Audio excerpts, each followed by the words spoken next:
Este proyecto. Gracias, diputado. Diputado Iglesias, tiene la palabra. Gracias, señora presidenta.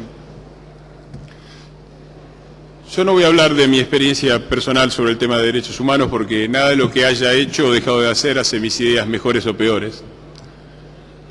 Pero déjeme decir que yo he estado en minoría en los años 70, cuando gran parte de la sociedad argentina creyó que la transformación social pasaba por vías que no eran las de la democracia.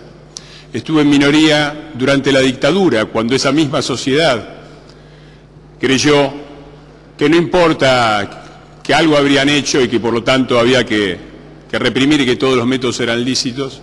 Estuve en minoría en los 90, donde íbamos a llegar por arte de magia al primer mundo, y seguí estando en minoría ahora con el kirchnerismo, y voy a estar en minoría probablemente también ahora.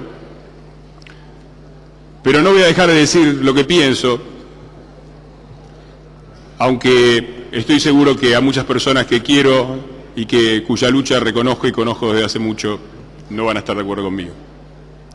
Creo que la primera pregunta que hay que hacerse es ¿qué es la identidad? Porque la identidad, hay un concepto antiguo de la identidad, que es la identidad que nos viene simplemente dada con la historia. Es la identidad que tuvo mi abuelo. Mi abuelo nació y era gallego, era español, era católico, era heterosexual, era un montón de cosas que estaban fijadas por su nacimiento. Hoy nosotros en la modernidad no pensamos la identidad en esos términos, lo pensamos la identidad como la capacidad que tiene el propio sujeto de elegir cuál es su propia identidad. Y lo pensamos también como la imposibilidad de la sociedad y del Estado y de cualquier otro de imponerle a una persona una identidad, justa o no, pero que ella no reconoce.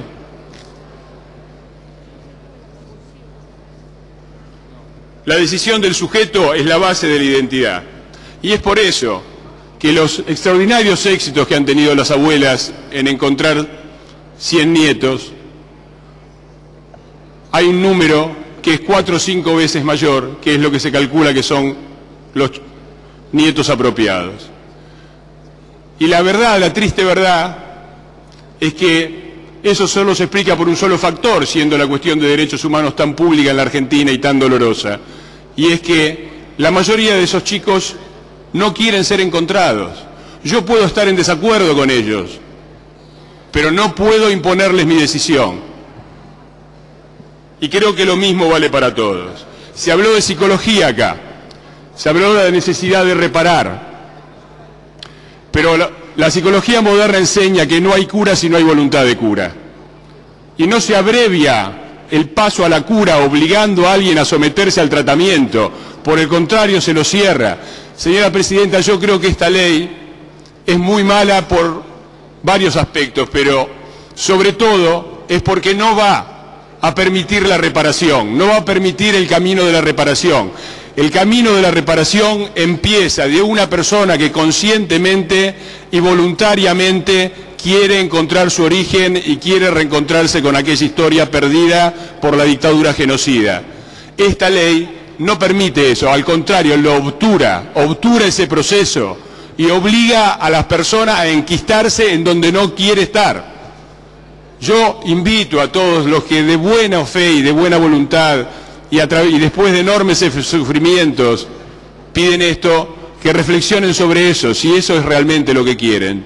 Yo creo que esta ley no cura, no sana, no reunifica, no permite que el individuo encuentre su camino hacia esa historia perdida. Por el contrario, es un obstáculo absoluto a eso.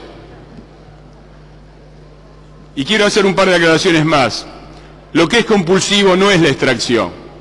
Lo que es compulsivo es la revelación ante ellos mismos y ante el resto de la sociedad de una identidad que esas personas manifiestamente no quieren reconocer. Quienes quieren hacerlo tienen todos los medios. Es una cuestión pública. El Estado debe garantizar el derecho de todos aquellos que quieren reconocer esa historia y encontrar esa identidad, hacerlo, pero no puede imponerles que lo hagan si ellos no quieren. Es ese mismo. Me pregunto quién puede hacerlo. La sociedad puede hacerlo, la sociedad argentina, que como la misma presidenta de la Nación dijo, en una gran mayoría apoyó ese genocidio, ¿tiene ahora derecho a imponerles esto? ¿Puede hacerlo el Estado? Cuando fue el Estado el que lo secuestró, el Estado fue el que mató a sus padres, fue el Estado el que ocultó, fue el Estado el que permitió que pasaran años y años sin verdad ni justicia. ¿Tiene ahora derecho a infligirles nuevamente lo que por la mayoría de ellos, o por todos ellos, porque por algo se niegan, va a ser sentido como un daño moral irreparable? Y quiero subrayar otro aspecto que me parece importante de esta ley, que tiene que ver no solo con los derechos humanos del pasado, sino con los derechos humanos del futuro. El Estado no admite, aún sabiendo que un ciudadano es culpable de un crimen horrendo, no admite las pruebas si esas pruebas han sido obtenidas ilegalmente. Eso se llama garantismo, se llama el respeto de las garantías. Y no lo admite y deja libre inclusive a un criminal si las pruebas fueron obtenidas ilegalmente, porque aceptar esas pruebas sería abrir la puerta a nuevas violaciones. Hoy, si esto se sanciona, como parece que va a ser, vamos a estar abriendo una puerta más a que el Estado, en nombre de valores que el propio Estado reconoce, imponga su decisión sobre la decisión más sagrada del individuo, que es la decisión acerca de su identidad, acerca de su intimidad y acerca de su privacidad y acerca de los modos en que después de una historia terrible quiere reconstruirla o no quiere hacerlo. Esa puerta, esa decisión del individuo de negarse, es exactamente la misma que impide la legalidad de la tortura. Aún cuando fue el caso de que miles de personas murieron en actos de violencia terrorista, se planteó esto: si el Estado tenía derecho o no a aplicarles una tortura leve o una tortura moral. En algunos casos esa tortura consistía en obligarlos a tirar el Corán por el inodoro. Y la respuesta de quienes defienden los derechos humanos fue no. Aun cuando miles de personas puedan morir en un atentado y aun cuando esa persona tenga la información acerca de cuándo y dónde va a tener lugar ese atentado. Porque abrir esa puerta en que el Estado, en nombre de un bien que el propio Estado considera superior, puede aplicar un daño físico o moral irreparable, es abrir la puerta a un Estado policial. Señora Presidenta, sí, cierro, señora Presidenta. Por favor.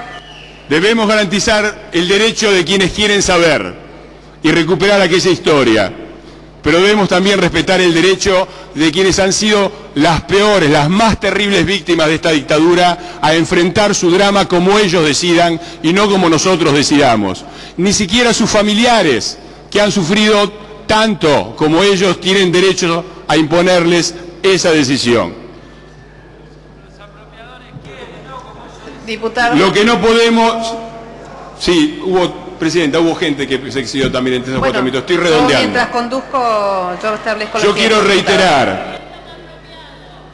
Por favor, las barras. Yo quiero reiterar el compromiso de nuestro bloque con la verdad, con la justicia y con los derechos humanos.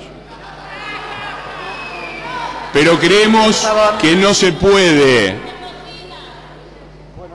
Creemos que no se puede defender los derechos humanos violando uno que es uno de los fundamentales, que es el derecho de cada uno de nosotros a establecer cuál es nuestra propia identidad, y mucho menos desde un Estado que fue el que causó el crimen genocida. Ese derecho no puede ser violado, y abrir esa puerta es abrir una puerta peligrosa, señora Presidenta. Gracias, diputado. Tiene la palabra, por favor, tiene la palabra la diputada Canela. Sí. Señora Presidenta, he escuchado a muchísimos diputados